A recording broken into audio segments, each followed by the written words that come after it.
My name is Wendy Betts. I'm the director of the eyeWitness to Atrocities Project at the International Bar Association.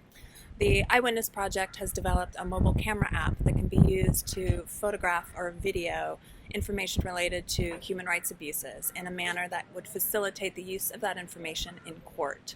So this is a project that was initiated by the International Bar Association. The IBA itself is a membership organization for attorneys interested in international legal issues. It was formed in 1947 following World War II, much along the lines of the United Nations. It was intended to be a forum for bar associations from different countries to come together to discuss issues of mutual interest. They sponsor a number of projects in special subject matter areas, particularly human rights work, and the eyeWitness Project is really one of these initiatives. We began in 2011 in response to the increasing amount of photos and videos that we were starting to see on social media coming out of conflict zones and other areas that were experiencing serious human rights violations. And as the IBA, we were asked repeatedly to comment on the potential evidentiary value of this footage. And over again, we had to say that while it does seem that criminal conduct is occurring, there's very little use that these photos or videos could have towards investigations or trials to actually hold the perpetrators accountable.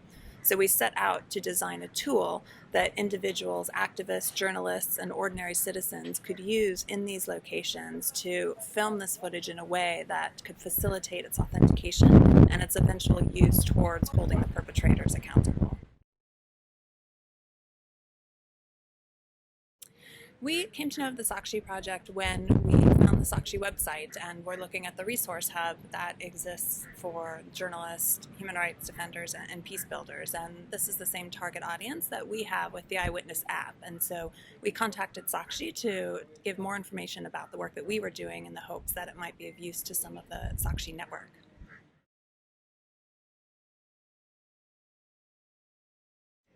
Over the last couple of days, we've been working with human rights defenders in the Asian region and talking to them about tech tools that they can use for the human rights work that they're doing in their countries. So in particular, I've been trying to introduce them to the eyeWitness app and discuss how that might help them in their activities.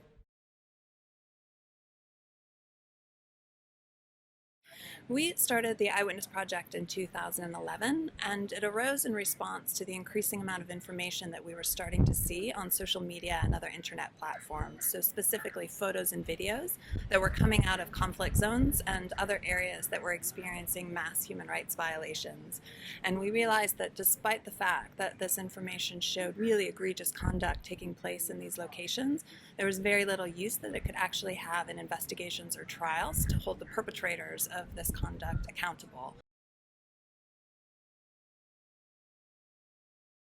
The idea came from our executive director at the International Bar Association, Mark Ellis, and he was called upon frequently to comment on the potential evidentiary value of the information that was coming from these locations, and over again would have to say, while it certainly looks like criminal conduct has occurred, there's very little that we can do with this information. We have designed it for anyone who's capturing information related to mass human rights violations, so particularly human rights defenders, journalists, and even ordinary citizens. Anyone who's taken the risk to obtain this information and wants to share it, but is having troubles with having it verified and then used further towards either advocacy or accountability.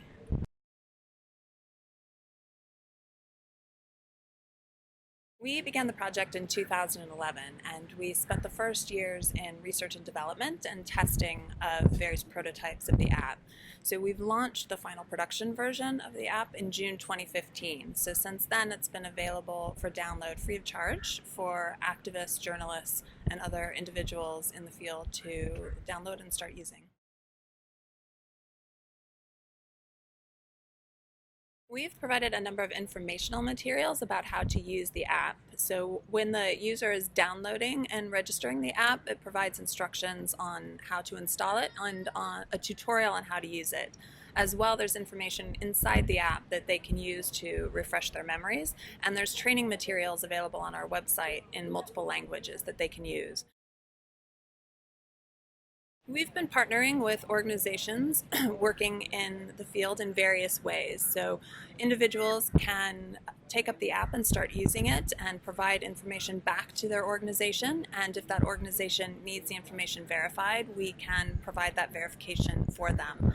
There's other options where we can enter into an agreement at the outset and identify users that belong to their organization, and with those identifications we can pull the information they collect and provide that information back to the organizations directly if they need that access.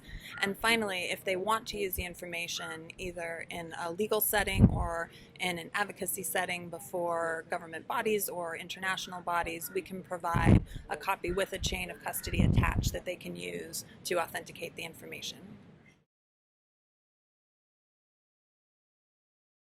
The app is free and available to download from the Google Play Store, or particularly in environments where security is a high risk, they can come to us anonymously and request a download file that we can send to them. So we've been very pleased with the reception to the app. We launched it, as I mentioned, in June 2015, and since then we've had a number of individuals and organizations download it and been approached by a number of organizations in locations suffering from human rights violations or conflict and looking to partner with us to use the app. And so we have users in places such as Kenya, Syria, throughout the Middle East, other locations in Asia and Latin America, so really just about every continent.